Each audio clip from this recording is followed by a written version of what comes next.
요한계시록 12장 1절부터 6절까지 말씀입니다. 하늘에 큰 이적이 보이니 해를 옷 입은 한 여자가 있는데 그 발 아래에는 달이 있고 그 머리에는 12별의 관을 썼더라. 이 여자가 아이를 베어 해산하게 되매 아파서 애를 쓰며 부르짖더라. 하늘에 또 다른 이적이 보이니 보라, 한 큰 붉은 용이 있어 머리가 7이요 뿔이 10이라. 그 여러 머리에 7 왕관이 있는데 그 꼬리가 하늘의 별 3분의 1을 끌어다가 땅에 던지더라. 용이 해산하려는 여자 앞에서 그가 해산하면 그 아이를 삼키고자 하더니 여자가 아들을 낳으니 이는 장차 철장으로 만국을 다스릴 남자라. 그 아이를 하나님 앞과 그 보좌 앞으로 올려가더라. 아멘. 요한계시록 12장 1절부터 6절까지의 말씀에 보면 큰 용이 나오고요, 그리고 여자가 나오고 여자가 낳을 그 아이가 나오죠. 여자가 낳을 아이, 그 아이는 용이 원수처럼 이렇게 생각을 해요. 그래서 그 용이 원수처럼 생각하는 그 여자가 낳은 아들과 이 용하고 계속 이렇게 싸움을 하는 그런 오래된 전쟁을 이제 이야기하는 거죠. 그러니까 한번 전쟁해서 끝나는 게 아니라 오래된 전쟁을 같이 이야기하는 그런 내용이에요. 그러니까 이게 이제 여기에만 나오는 이야기면은 그냥 단숨에 여기서 끝나는 전쟁이다 이러겠지만, 이게 계속되는 전쟁을 이야기하는, 일부러 그렇게 제가 이야기하는 것은 이 성경에 요한계시록에 이렇게 나오는 것은요, 어느 날 뭐 요한계시록 한번 정리를 쭉 한번 해드리려고 생각하는데, 이 요한계시록을 어렵게 생각을 하면, 먼 미래에 일어나는 뭐 어렵게 생각을 하는 그런 책이면은 이게 잘 이해가 안 되는 내용이고요. 이게 창세기부터 요한계시록까지가 이제 한 눈으로 이렇게 딱 하나의 그 책으로 이렇게 돼 있기 때문에 이것을 따로 떨어뜨려 놓고 요한계시록을 보면 이해가 안 되지만, 이게 그래서 그렇게 성경이니까 많이 안 본 사람들이 요한계시록만 이렇게 막 집중적으로 이렇게 보게 보면 더 이해가 안 되죠. 그런데 이제 창세기부터 요한계시록까지를 계속 이렇게 본 사람들은 이게 한꺼번에 이해가 되죠. 요한계시록을 통해서 한꺼번에 이제 이해가 돼요. 왜냐하면 알파와 오메가 같은 거니까, 이게 선악과 생명나무 같은 거니까 이게 합쳐져서 하나로 이렇게 되어 있는 책이거든요.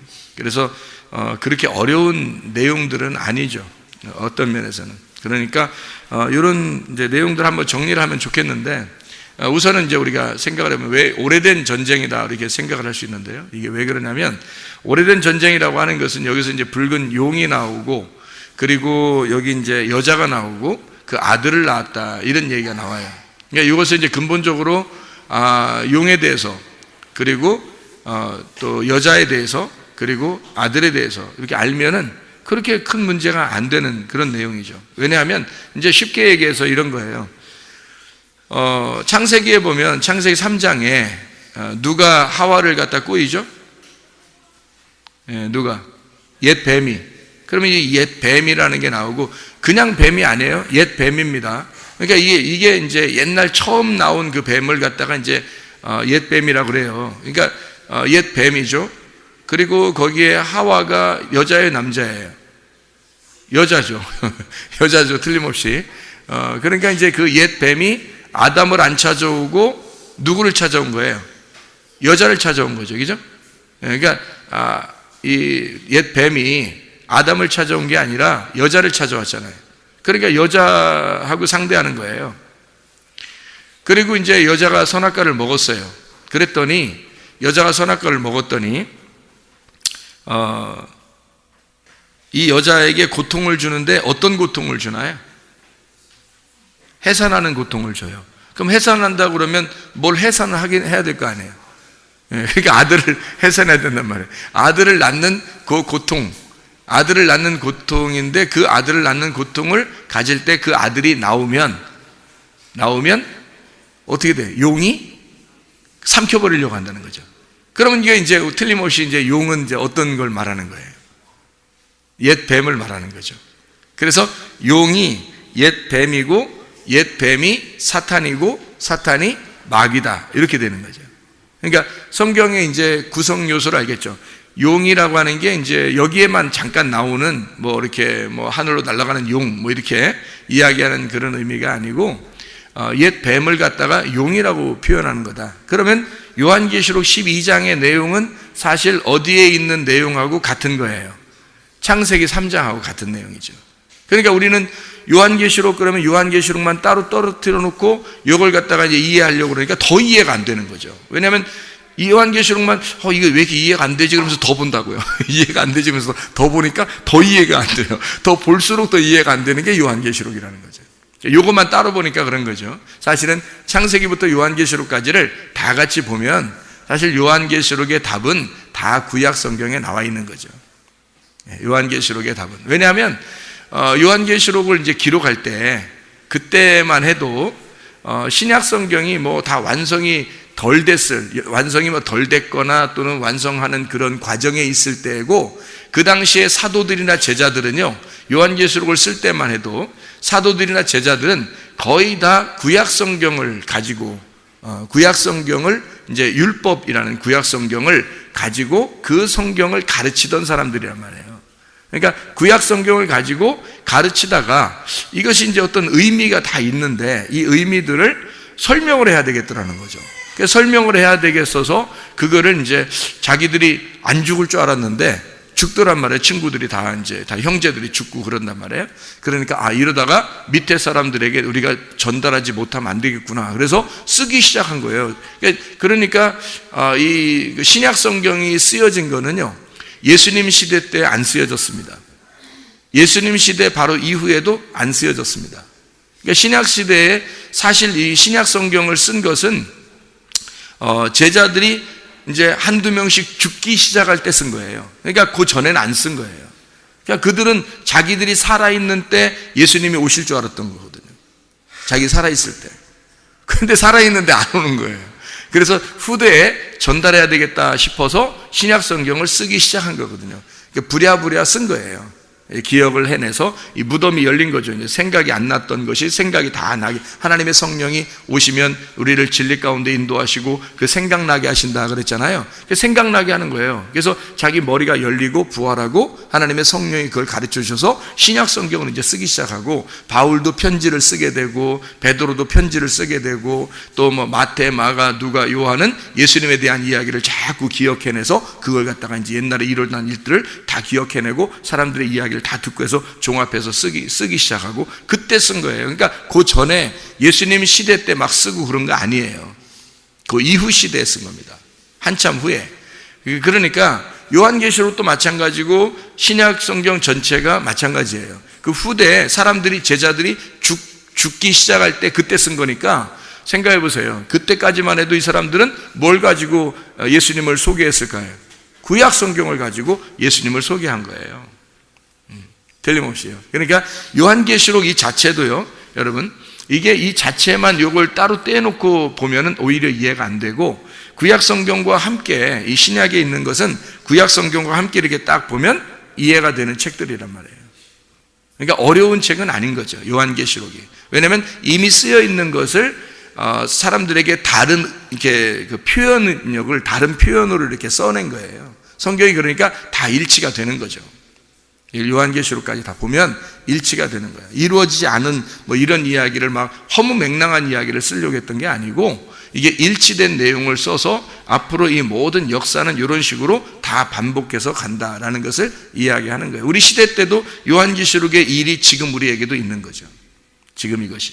그러니까 요한계시록 12장에 나와 있는 이 여자와 용과 그리고 아들, 이것은 사실 이 창세기 3장에도 똑같이 나와 있는 그런 얘기예요. 옛 뱀이 하와를 꼬여서 하와는 해산하는 고통을 갖게 되고 그는 아들을 낳아야 하는, 아들을 낳아야지 자기가 깨끗해지는.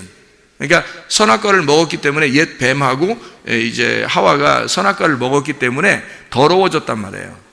음행한 여자가 됐다는 거죠. 그러니까 이 음행한 여자가 이 속에서, 배에서 거룩한 깨끗한 하나님의 아들이 나옴으로써 자기 배를 이렇게 비워놓는 거죠. 거룩하게 순결하게 만들어 놓는 거예요. 마리아도 원래는 처녀죠. 처녀인데 원래 그리스도의 신부는 아니에요. 요셉의 신부죠. 근데 요셉의 신부인데 이제 아직 결혼하지 않은 처녀. 성경에서는 처녀는 이렇게 완전하지 않은 사람을 처녀라고 그러거든요. 부족한 사람을 처녀라고 그러거든요. 그러니까 아직 씨가 없는 거예요. 씨를 기다리는 여자예요. 씨를 기다리는 여자. 그런 여자인데 아직 씨가 없어요. 왜냐하면 요셉이 씨를 주지 않았거든요. 그러니까 요셉은 남편인데 첫 번째 남편이에요. 그래서 그에게서 씨를 받으면 안 되거든요. 두 번째 남편에게서 씨를 받아야 돼요. 그래서 두 번째 남편이 누구냐면 성령님이 오신 거예요. 성령님이 와가지고 직접 이 여자를 이제 임신을 시킨 거죠. 성령님이. 그러니까 요셉에 의해서 임신된 게 아니잖아요. 요셉에 의해서는 아직 씨를 받지 않았고 성령에 의해서 씨를 받아가지고 마리아가 아기를 잉태하게 된 거예요. 그러니 인류 최초의 그 거룩한 인간이 된 겁니다. 다시 말하면 하나님의 아들이 뱃속에 들어가서 이 속에 있는 죄를 다 훑어가지고 나와버렸으니까. 그러니까 이 마리아는 거룩한 여자가 된 거죠. 이제 그게 이제 우리가 성경에서 가르치고 있는 그런 내용들이라는 거죠. 여러분, 우리도 죄인이에요. 죄인인데 만약에 성경에서 우리가 이런 죄인이 그대로 그냥 살다 가면 주님 못 만납니다. 우리가 이제 어떻게 해야 되냐면 이 속에서, 배 속에서 하나님의 성령으로 잉태가 된 아들을 낳아야 되는 거예요. 우리의 속에서. 이게 아들을 낳는 역사, 그게 이제 완성이거든. 그러면 우리는 거룩한 사람이 되는 거예요. 그러니까 이게 하나님의 아들이 여기서 이제 나오기까지 우리는 이제 이것을 하나님의 말씀을 받는 거죠. 그 씨를 받는 거예요. 그러니까 씨가요, 여러분, 씨가 결혼해 본 사람들은 아는데 뭐 결혼해도 안 보이니까 몰라요. 그게 어떻게 되는지 안 보이게 비밀리에 다 이게 모든 일이 이루어지기 때문에 비밀스러워서 하나님의 말씀도 다 비밀스럽게 여러분 들어갑니다. 하나님의 말씀도 여러분에게 비밀스럽게 들어가는데 그 수많은 씨가 들어가요. 그 중에 하나가 열매 맺는 겁니다. 그걸 이제 레마라 그래요. 여러분에게 들어간 레마. 그게 정확하게 착상이 되면요, 이게 아들이 나오는 겁니다. 그래서 그 아들이 그 속에, 뱃속에서, 우리의 뱃속에서 나오는 것은 여러분이 경험된 레마가 있어야 된다는 거예요. 그러니까 로고스 말씀이 레마라고 하는 것으로 가지고 있어야 되는 거죠. 자, 쉽게 얘기해서 이런 겁니다. 아담과 하와가 있어요. 그러면 하와는 어디서 나왔죠? 하와는 쉽게 생각해 보세요. 하와가 어디서 나왔어요? 아담에게서 나왔어요. 그럼 아담에게서 나와서 하와가 나오니까 아담이 하와를 뭐라고 불렀어요? 여자를 뭐라고 불렀어요? 뼈 중에 뼈요, 살 중에 살이로다, 이렇게 말하잖아요. 뼈 중에 뼈요, 살 중에 살이라는 말은 지금 누가 뼈고 누가 살이라는 거예요. 아담이 뼈하고 아담이 살이라는 거잖아. 그러니까 아담 속에서 하와가 나왔으니까 하와를 갖다가 아담이 부르기를 뭐라 부르냐면, 너는 내가 뼈니까, 내가 뼈고 내가 살이니까, 내가 뼈고 내가 살이니까 그것 중에서 나왔으니까 뼈 중에 뼈가 나오고, 그죠? 살 중에 살이 나왔다는 거죠. 그러면 이제 뼈와 살은 뭐를 나타낸 거야? 아담을 말하는 거죠. 뼈와 살은 아담을 말하는 거고, 뼈 중에 뼈하고 살 중에 살은 하와를 말하는 거란 말이에요. 그러면 이제 아담에게서 하와가 나왔다는 거지. 그러면 뼈와 살에서 뼈 중에 뼈, 살 중에 살이 나온 거예요. 잘 생각해 보세요. 그러면 이게 아담은 뭘 나타내고 하와는 뭐를 나타내냐, 이거를 근본적으로 여러분 생각하지 못하면 성경이 안 풀려가 되기 때문에, 그래서 제가 이걸 지금 물어보는 거예요. 아담과 하와를 여러분이 볼 때에 이 아담이라고 하는 게 뭘 나타내고 하와라는 게 뭐를 나타내느냐, 이거를 알아야죠. 뭘 나타내는 것 같아요? 아담이 뭐를 나타내고 하와가 뭘 나타내요? 아담을 말씀을 나타내요.